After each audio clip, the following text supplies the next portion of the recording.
Good luck. Alex Espinoza, cultural artifact speech. My cultural artifact are these pair of headphones right here. Now, don't get me wrong, these are just an ordinary pair of headphones. I mean, they don't really mean anything much to me other than the fact that they represent my connection to music, specifically hip hop. Hip hop to me is more than just a music genre. It's an honest expression of the heart's emotion and the soul's desire to interrelate with others. Specifically, you didn't catch all that. It's my way of sort of escaping the world and kind of, looking into the lives of other people and other writers and seeing how they, deal with life in their different situations and, how that connects to my life. By the end of this presentation, I would have hoped to communicate to you about the origin of hip hop, the direction it's going in, and how it affects the world and myself. In terms of its origin, it developed in the 1970s in the South Bronx area, and mainly in other black-dominated neighborhoods, as a compilation of jazz, funk, soul, disco, and even rock and roll. Now you may ask me, Alex, isn't rock and roll kind of like opposite of the same coin in terms of hip-hop? Well, some artists argue that it's actually one and the same thing, such as Run DMC and Aerosmith, who decided to compile together on a song called Walk This Way, and it was actually a pretty big hit. It made a sense to a lot of people, and a lot of people liked the way it sounded because of its mixture of, rap and rock. In terms of the other artists that were, around at the time, they were the Sugar Hill Gang, Public Enemy, KRS-One, Run DMC, as I just mentioned, and many other artists who weren't necessarily big names like they were, but they contributed their pieces to the overall whole.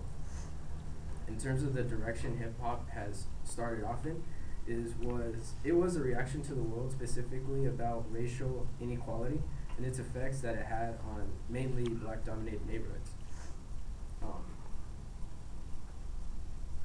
One example of this would be in Public Enemy's song Fight the Power, where it talks a lot about police brutality and just everyday oppressions that black Americans had to go through. Then it went mainstream because of its mass influence and money-making potential, and they started portraying hip-hop artists as a sort of fake reality, was that they were all drug dealers who just happened to write about it in a notebook and then somehow got big, doing the same thing that they were before, just writing about it and having that sort of bubble of protection because, they influenced people and made money for these, higher-ups in the industry.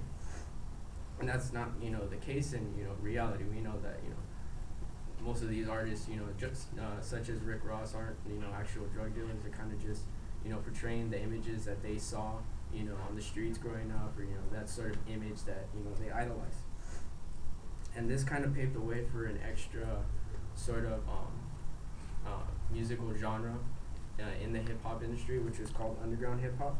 And this was pretty much a collection of artists that came together to produce music that they felt was real and that they recognized in the world, not just, record companies writing the lyrics for the artists that they signed. Now, these underground artists were as follows: Substantial, Pace Rock, Nuja Bass, Marcus Z, and the list goes on. And some of them, they created their own record labels and had, some fair success, but, most remained underground and just made mixtapes, weren't able to break out of the underground sort of label. And they weren't in the mainstream sort of bubble, so they didn't have the connections to be able to start up their big record labels.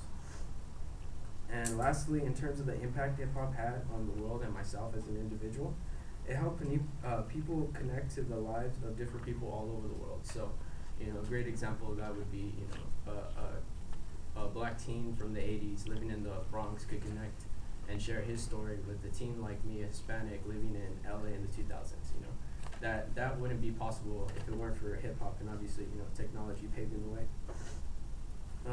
Another thing hip-hop did was it brought a bunch of different cultures together in various concerts. One of my favorites would be Rock the Bells. And pretty much there you would see, a bunch of different types of people of all different backgrounds, cultures, coming together, honestly, to just show love for each other and just show love for the artists that they came to support. It's honestly a remarkable thing that you need to see for yourself. It's only something that can be explained by feeling it yourself. I can't really explain it in words. Lastly, hip-hop let individuals self-reflect and release their emotions in a creative way. What better way to let these people that were being forgotten in society, you know, had all these experiences that they were talking about in their lyrics, you know, what better way than to let them have an outlet and release sort of, you know, all that emotion that they had and all the things that were going on with them in the world. To conclude, hip-hop is not restricted to any group of people or culture or background. It is actually what ties us all together. It allows people of all different perspectives to share their view of the world. Sort of kind of like having, you know, each individual artist put their very narrow-minded perspective into the wider perspective that is hip-hop. The problem is not the hip-hop that is portrayed in mainstream music today. It's the fact that they don't allow for like a broader sense of hip-hop, like more than just what they talk about. It's the same songs over and over again with a slightly different beat, you know, same artist, same everything. In today's society, mainstream record labels are taking away the authenticity of hip-hop, as I just mentioned, and are not allowing true hip-hop artists to share their messages with the world. They only seek to appeal to their own benefits and spread their own message.